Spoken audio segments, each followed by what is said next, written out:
Dans cette unité, on va étudier les mesures de tendance centrale. Donc, en principe, il y en a 3, la moyenne, la médiane et le mode. Pour la moyenne, il y a différentes façons d'étudier la moyenne ou de calculer la moyenne. Donc, il y a la moyenne arithmétique, la moyenne pondérée et la moyenne de données groupées. Ces 3 méthodes vont être présentées dans 3 différentes vidéos. Alors, notre première vidéo va traiter de la moyenne arithmétique. Alors, nous reviendrons voir cette formule qui a l'air très épeurante. Plutôt, commençons avec un exemple. Alors, je vous invite d'appuyer pause sur la vidéo pour essayer cet exemple à la façon que vous compreniez comment le faire. Ce qui sera nouveau, ça va être la notation. Donc, vous savez déjà comment calculer la moyenne, faites-le et on va ensuite ajouter la notation appropriée. Alors, pour calculer la moyenne des buts, voici ce que tu as peut-être fait et tu as peut-être écrit quelque chose comme moyenne est égale à ceci. Donc, c'est la somme de toutes les données divisée par le nombre total des données. Alors, ce serait une formule, ce que j'ai écrit en rouge. Toutefois, c'est beaucoup trop de mots pour les mathématiciens d'écrire une formule comme ça. Alors, on va apprendre certains nouveaux symboles. Alors, pour l'exemple, je vais définir x comme étant le nombre de buts. Donc, x représente le nombre de buts. Et vous avez remarqué que j'ai supprimé le mot moyenne. Donc, ce qu'on va utiliser comme symbole pour représenter la moyenne, c'est plutôt ça. Donc, une ligne horizontale par-dessus ta variable, ça veut dire la moyenne. Donc, ici, c'est la moyenne des x. Et ici, pour écrire une formule, puisqu'il y en avait 10, ce que je pourrais faire, c'est que je pourrais écrire x1 plus x2, ainsi de suite, jusqu'à x10. Et le tout divisé par 10. Donc, c'est une façon d'écrire la formule. Toutefois, encore une fois, c'est trop compliqué pour les mathématiciens. On n'aime pas ça, ces 3 points-là. Donc, on va utiliser encore une différente notation. Donc, la somme de tous ces x-là. Et en fait, juste, on va appeler ça x. Au lieu de dire x1 plus x2, on va dire xi. Alors, xi représente le nombre de buts lors du match i. Donc, x1, c'est le nombre de buts lors du match 1, x2, c'est le nombre de buts lors du match 2, ainsi de suite. Et pour la somme, on va utiliser la notation, c'est la lettre grecque sigma. Donc, la somme de tous les x à partir, donc, la somme de tous les x i à partir de i est égal à 1 jusqu'à i est égal à 10. Donc, c'est équivalent à ce qu'on avait écrit tantôt, et tout ça divisé par 10. Donc, ce que ça veut dire, c'est une formule qui représente ceci. Alors, si on revient à la formule générale pour la moyenne arithmétique, on peut voir ici les mêmes symboles. Donc, la moyenne de x est égale à la somme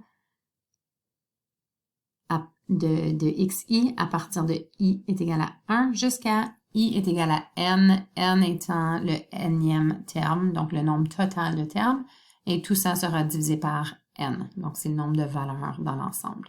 Donc cette grosse formule épeurante, n'ayez pas peur, ça veut juste vraiment dire ça. On nous demandait de vérifier avec Google Sheets. Alors, dans Google Sheets, on peut utiliser les fonctions. Quand on appelle une fonction, on va cliquer sur « Égal » d'abord. Et ici, en fait, on nous propose la fonction average qui va nous donner la moyenne. Et c'était déjà proposé, mais en fait, si ce ne l'était pas, je pourrais juste cliquer sur égal. Je tape le mot average. J'ouvre la parenthèse et je veux faire la moyenne de la colonne A ou la cellule A2 jusqu'à la cellule A11. Donc, on sépare ça avec 2 points, entrée, et ça nous donne en effet 4.7. Au lieu de taper à la main, average ici, j'aurais pu cliquer sur les cellules en question en tenant Shift. Ensuite, je ferme ma parenthèse et je fais retour.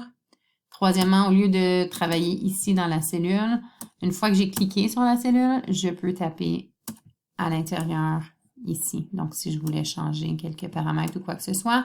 Et si j'ai des questions par rapport à comment fonctionne cette fonction average, je peux cliquer sur le point d'interrogation et je peux cliquer sur Learn More et ça m'explique comment faire, quels paramètres sont attendus ou en d'autres mots, quel argument je peux donner, je peux passer à cette fonction-là, comme vous avez appris avec Pirate. Mais voilà, donc ça c'est pour la moyenne avec Google Sheets, qui nous donne la même réponse que ce qu'on avait calculé à la main. Je vous invite maintenant à appuyer sur pause et essayer l'exemple 2.